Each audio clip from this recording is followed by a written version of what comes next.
ಜನರ ಹತ್ರ ಏನಿದೆ ಅಂತ ಹೇಳಿದ್ರೆ ನಾನು ದುಡ್ಡು ಬಂದ ಮೇಲೆ ಇನ್ವೆಸ್ಟ್ಮೆಂಟ್ ಮಾಡ್ತೀನಿ ಕರೆಕ್ಟ್ ಅಂತ ಹೇಳೋ ಒಂದು ಭಾವನೆ ಇದೆ. ಸೊ ದುಡ್ಡು ಆದಮೇಲೆ ಇನ್ವೆಸ್ಟ್ಮೆಂಟ್ ಮಾಡ್ತೀನಿ ಅಂತ ಹೇಳೋ ಒಂದು ಭಾವನೆ ಇದೆ. ಅದು ದುಡ್ಡು ಆಗೋದಿಲ್ಲ. ದುಡ್ಡು ಆಗಬೇಕಾದ್ರೆ ಇನ್ವೆಸ್ಟ್ಮೆಂಟ್ ಮಾಡಲೇಬೇಕು. ಸೊ ಇದೆಂತ ಕೋಳಿ ಮೊಟ್ಟೆ ಮೊದಲ ಅಂತ ಹೇಳೋ ಪ್ರಶ್ನೆ.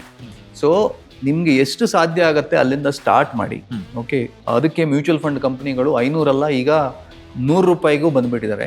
ಸೊ ಗೌರ್ಮೆಂಟ್ ಸೆಬಿ ಅವರಿಗೆ ಹೇಳಿದೆ ಏನಂತ ಹೇಳಿದ್ರೆ 100 ರೂಪಾಯಿದು ಸ್ಕೀಮ್ಸು ಲಾಂಚ್ ಮಾಡಿ ಅಂತೇಳಿ. ಸೊ 100 ರೂಪಾಯಿಂದಲೂ ಸ್ಟಾರ್ಟ್ ಮಾಡೋ ಒಂದು ಆಪ್ಷನ್ ಇದೆ. ನಿಮಗೆ ಅಟ್ಲೀಸ್ಟ್ ಕಲೀಲಿಕ್ಕಾದ್ರೂ ನೀವು ಸ್ಟಾರ್ಟ್ ಮಾಡ್ಬೋದು. ಸೊ 100 ರೂಪಾಯಿ ಮಂತ್ಲಿ, 100 ರೂಪಾಯಿ ಮಂತ್ಲಿ ಒಂದು ಎಕ್ಸಾಂಪಲ್ ಕೊಡ್ಬೋದು ಸರ್ ಫಂಡ್ಸ್ ಇದ್ದು ಯಾವ್ದಾದ್ರು 100 ರೂಪಾಯಿ?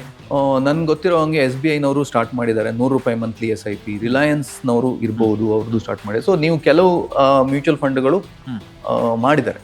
ಸೊ ಬಟ್ 500 ಇವತ್ತಿನ ದಿನದಲ್ಲಿ 500 ಅಟ್ಲೀಸ್ಟ್ ಸ್ಟಾರ್ಟ್ ಮಾಡಿ ನೀವು ಮುಂದೆ ಹೋಗ್ಬೋದು. ಆ ಆಪ್ಷನ್ ಅವೈಲೇಬಲ್ ಇದೆ.